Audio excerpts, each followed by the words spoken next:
Mari 5 introduces 5 powerful new gradient procedurals to your toolkit, making it easier than ever to create complex masks and materials, whether you work in the node graph or layer stack.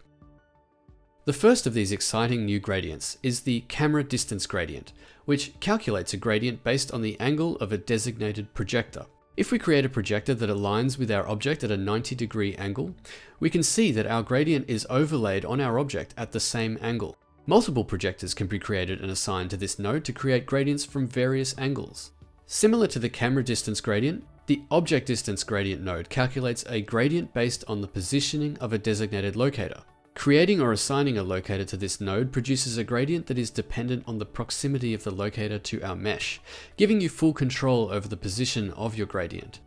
Camera facing gradient allows you to create a gradient based on your object's position to a projector. In this example, you can see when a forward-facing camera is selected as a projector, the gradient creates near colors based on the parts of the mesh that are angled towards the camera.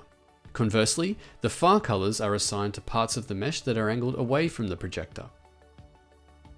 Object-facing gradient uses the same logic as the camera-facing gradient, but instead uses a locator's orientation to your mesh to drive the look of the gradient. Setting this node to 3D mode in the node properties will allow you to freely maneuver the locator around your scene, giving you full control of the final gradient.